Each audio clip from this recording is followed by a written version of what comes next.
But with that said, the first well, actually, all right. So full transparency, the offense was a little more difficult than the defense because there were just more people. There were more people on the offense that I just felt like we're gonna have good training camps. So I kind of cheated a little bit when I put my list together, and you guys will you guys will see that with my first selection. Instead of just picking one person in particular, I just went with the entire starting offensive line because again, it's OTAs and it's mini camp.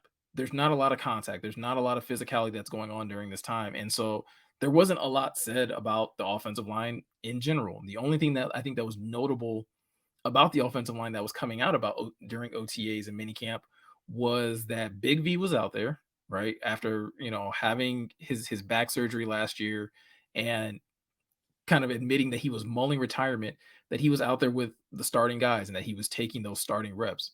And then the other news was about Frank Ragnow dealing with the toe injury and how Ross Pierce Bacher, geez, I might have butchered that, was kind of stepping in for him as at center. So those were kind of like the only like real news about the offensive line that was really coming out. And so I fully expect once training camp gets out, gets up and running, we're going to see the offensive line again take that step and show that level of dominance.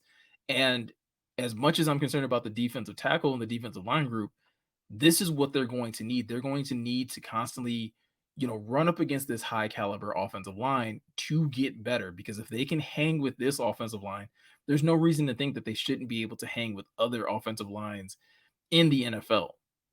And so I'm fully expecting whether it's Taylor Decker, Panay Sewell, Jonah Jackson, Frank Ragnow in spurts, because obviously I expect them to continue to manage his workload because of the injury that he's dealing with, or Big V, that like those guys are going to definitely make their presence felt. And I think we'll have them having a good training camp is only going to fuel the fire for a lot of Lions fans to feel even more confident about this unit going into the offense or going into the season.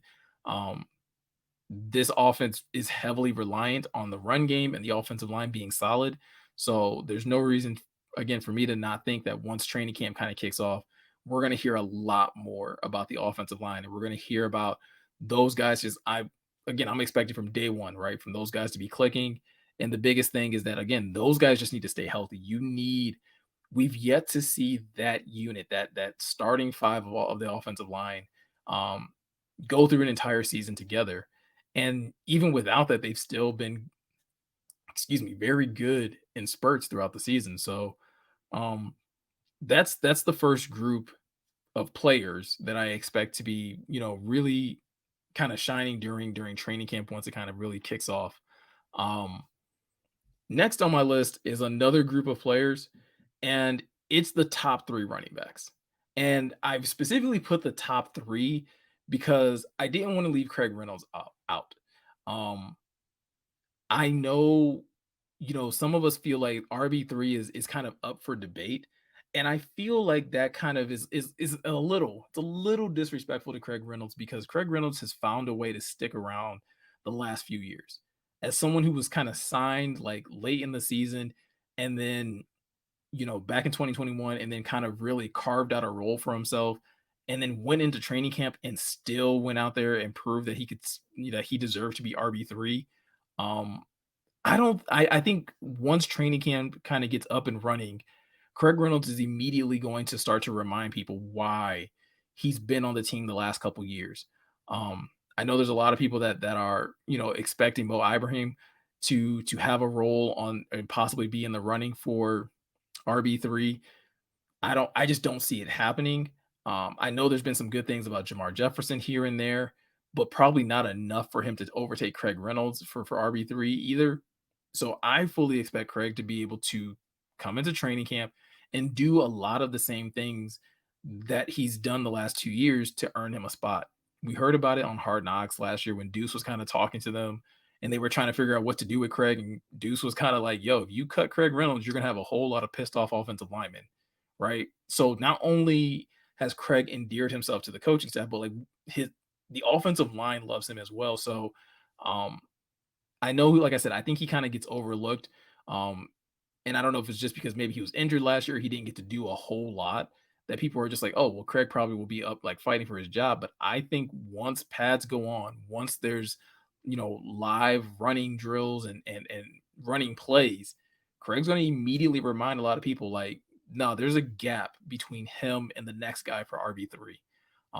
And then when we get to Gibbs, I'm super excited to kind of see him because and hear about how he's performing in training camp because I feel like he's being mischaracterized already in some of the like the media and just we hear about him taking drills and working with the wide receivers that I think people immediately have already started to kind of pigeonhole him into like, well, he's going to be a third down back, and the only time you're going to see him is on passing drills.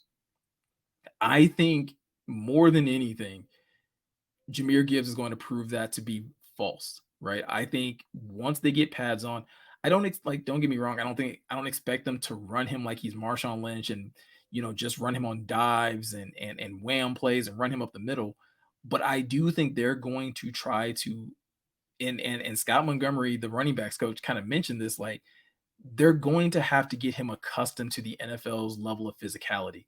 And you don't do that by just, putting him out in passing route situations. You have to run him. You have to run him in between the tackles as well. Because again, we talked about this back when he first got drafted. And I think I even said it in my comparison video of him. You can't become predictable with Jahmyr Gibbs. You can't get a running back of his caliber and just think, well, we're just going to run him on outside runs, on tosses and sweeps, and run him on halfback options and things of that nature, and think that teams won't eventually cue in on his usage and won't start to eventually understand, like, oh, if it's this down and distance, he's obviously coming in and he's only going to do one of these two things.